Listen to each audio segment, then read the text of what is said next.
I have numerous pour painting tutorials on the website, on our YouTube channel, but I decided to go live the other day because the most common comment I get on pour painting is that it wastes too much paint.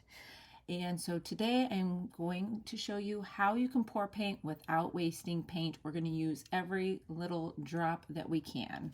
So here's a couple pretty ones wrapping up here, and let's get into it. We have to start by mixing up our paints, and this is the first thing. I think people see the pouring of the paint and they think it's all paint. We are mixing our paint 50-50 with a flow agent. I got this big giant gallon of Flood Floetrol, but I pour it into a smaller container to make it easier to work with, but we're going to go 50-50 Floetrol and paint. And then we're going to stir it up. Now, Floetrol is sold in department stores. Obviously, we have it in our Amazon shop. Not department stores, hardware stores. It's in the paint department. It helps level your paint. It should not change the color of your paint. So stir it up until it looks like it should. Scrape the edges. That's why craft sticks work great for this. Now, see how the paint is dripping off my stick? We want a stream like warm honey. So we're going to add a little bit of water, a few drops at a time, and incorporate it into our paint. Now, always add just a few drops at a time, stir it in, check the consistency before you add more. You don't want your paints overly thinned out. They'll just rush right off your rock. So see, we're going for this constant drizzle of paint. Then you know you've got a good consistency. Next, in order to save our paint, I made myself this little cup. It's just a yogurt cup. Use what you have, cottage cheese, whatever.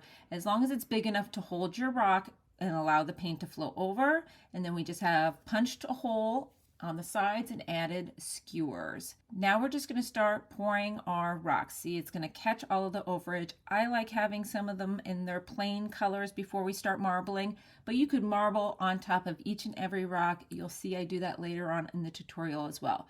But just alternate back and forth between the colors, and you'll see you're slowly stacking the colors in your cup. That's when the second one's going to come in handy. Once you've gotten a few rocks done, we're going to trade cups.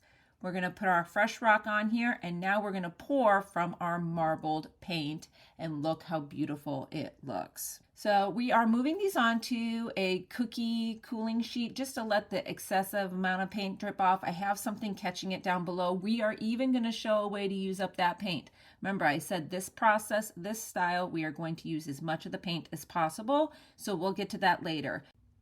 So just have fun with this, play around, go back and forth, use the solid colors with the marble colors. There's really no rules to this. We're catching our paint, we're just having fun. You're gonna get all sorts of different combinations.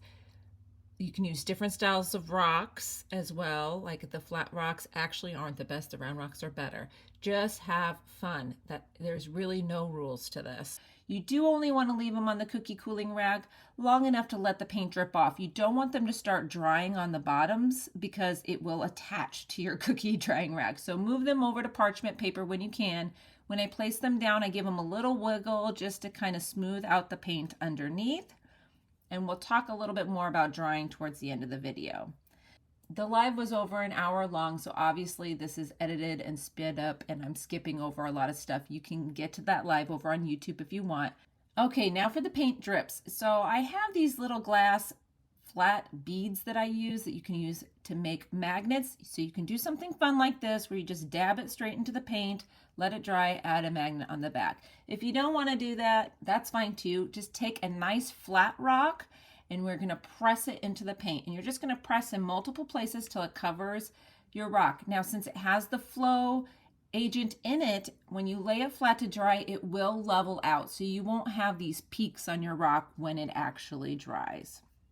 Now, once your rocks have been sitting on the parchment paper for a couple hours, the edges are going to become really dry to where you can touch them. I like to wiggle them just so they don't get kind of a skin around the edge. So just pick up each rock, give it a little wiggle. You can try to get it to cover the whole back if you want. I don't worry about that all too much. So that's up to you. Once you've kind of done that, just let them sit to dry at least 48 hours before you go back and add your kindness rock designs, which we'll be sharing on the page. So make sure you're following along. Give the video a thumbs up if you enjoyed it, and let me know in the comments below if you'll be giving this a try.